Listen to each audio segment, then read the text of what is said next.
San Antonio is a community of interesting and diverse and opinionated people.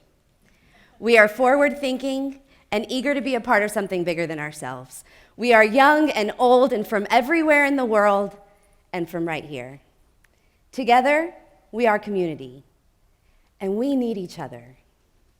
We need each other to create that human connection that community provides, to fulfill the desire to belong that is at the core of our souls, to lift each other up when we are down, to grow and celebrate. We need each other. We need community. My community is San Antonio. As a photographer in San Antonio, my camera takes me to places I wouldn't otherwise have access to. In 2013, I decided to photograph 1,005 people to show this unique experience I get to have. It began after a photo assignment for Dream Week, which is a 12-day summit that took me to events across the city that promote meaningful conversations and celebrations of diversity and culture. After taking a great deal of photos, the founder of Dream Week commented that it would be interesting to pull out 1,000 of these faces and place them side by side. I liked the idea, and I decided to start fresh. 1,000 would give me a great subsection of our city, but 1,005 would make it memorable. In order to level the playing field and create the same context for everybody, I photographed the images in the exact same light, with the same background and same composition, stripping away as many elements as I could that typically lead to preconceived notions and judgments.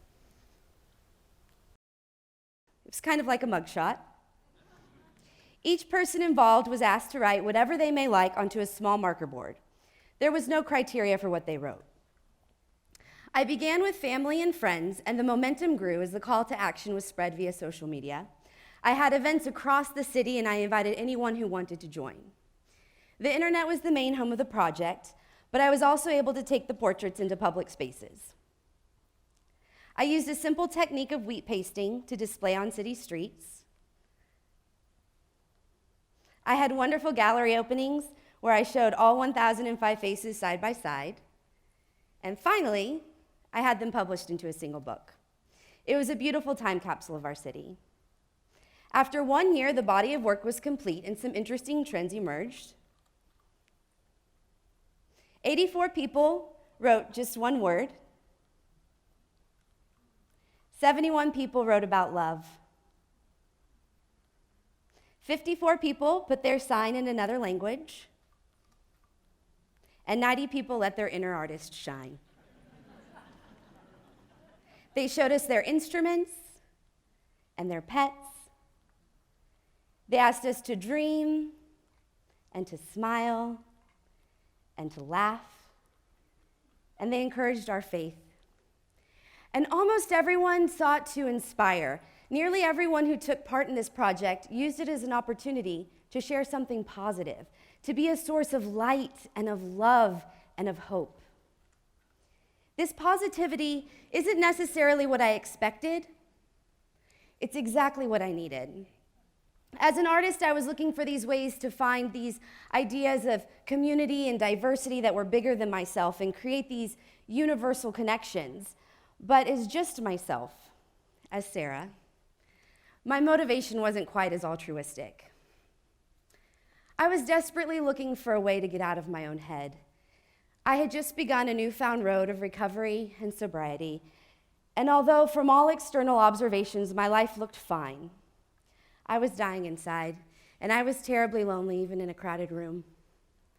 I was terrified of the isolation that occurs when I let my own thoughts overtake me. And my hope was that if I focused on 1,005 other people and I let somebody else have the stage, I wouldn't be in my head so much. And so I listened. I listened to my daughter Scarlett as she protested yet another photo by her mother, knowing someday we would appreciate our struggle. And I listened as Dana told me the stories of the symbols once written by her Native American ancestors, how the symbols for bright prospects and hope would be weaved into the wedding dress she would wear to marry the man she had loved for 12 years. And I listened to my grandmother tell me stories of being 8 years old and roller skating along South Alamo in the 1930s, reminding me of where my roots are. And I marveled at the expression of Amanda, whose larger-than-life aura drew me in, her warmth inviting everyone around her to be exactly themselves. And I cried several months later when I learned that addiction took her out of this world. I met the Royal Court of Fiesta Especial, who used their disabilities as a way to bring joy and laughter and awareness to the world around them. And I listened to Bill Sinkin, a man who was 100 years old, who had been a leader of integration in our city, who was pushing for renewable energy before it was trendy. I listened as he made racy jokes without a care in the world because he was enjoying all of his life to the fullest. I saw how Augusto Cuellar created fashion where the imagination can transport you into his own beautiful world of dreams. And I found myself at the walls of geekdom, where technology wizards had created their own incubator that was lifting the city to a new place of recognition. And I saw the power of the relationships being created on a 10th floor in downtown San Antonio. And I learned of Bee's story, who was diagnosed with thyroid cancer and confined to a small room during her treatment, unable to have any visitors. The window in her room became a lifeline to the world outside of her confinement. And I saw the Just Love tattoo that Susie and all of her love tribe had gotten after the brutal death of her young daughter and granddaughter at the hands of an abusive man. I learned of her struggle for justice, and I saw the fire and determination that can only come from a mother who will never give up the fight. And I found a friend in Enrique, whose own beautiful road to recovery had given him a new life after he lost everything because of addiction. And he showed me how to walk step by step with hope and courage.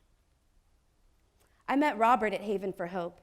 He had come into their doors addicted and homeless and had gone through their programs to find a new life on the other side. With a heart full of gratitude for what God had done for him, he became a source of inspiration and guidance to others on a similar journey. He passed shortly after this photo was taken. The Express News ran a wonderful story on him. They asked to use this photo as it was the only one of him the family had. I learned how when Nina was a small girl, her mother was battling MS and cancer, and her father worked 80+ hours a week and cared for her, and the dogs in her home became her source of love and companionship when she felt alone. I met Charlie, who had just opened up Bakery Lorraine. I saw his passion and his investment in the city, and it was contagious. And I met Miguel, who, although wheelchair-bound, has the life of 3 people. We became connected on social media, and I saw a person who was constantly putting in time and effort to make his community a better place. And I met Norma, whose family was the first to sell beauty supply products to African American women in San Antonio, who still works on the same street where her father's store was built in 1968 on the east side. She is fierce in her resolve to bring every resource possible to her neighborhood. I met women like me who were providing for the household. I even met Jesus. I learned about the Sikh religion from Param and Jess. I was invited to their place of worship where they taught me about their fundamental belief in the inherent equality of all people. I had a wonderful meal in their home where I embarrassed myself by thanking the wife for the wonderful dinner to learn that Param, the husband, had been in the kitchen all day. And I learned humility when I photographed David Robinson, and he patiently waited through the chaos as I cut my hand, and the flash broke, and the background tumbled to the ground, and my ego was put into check. And I saw the strength of a military wife whose giddy excitement over her husband's return was that of a schoolgirl's. And Mario, who in Native American tradition cleansed me with burning sage and listened as I aired my troubles, and although he cannot see, could somehow tell I had changed my hair. And I was reminded to never give up, and that it would be okay, and that I was not alone.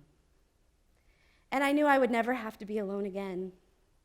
My community had grown into a loving, diverse, and inspiring group of people. You were all around me. I needed all of you, and I didn't even know it.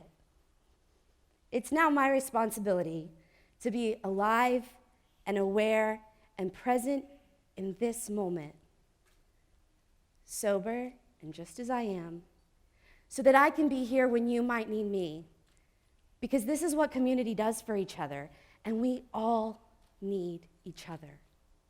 We can all have this community around us. With the intentionality to listen and the willingness to get out of our own heads, it happens. One small interaction of time, one moment of listening, one sentence on a marker board. Thank you.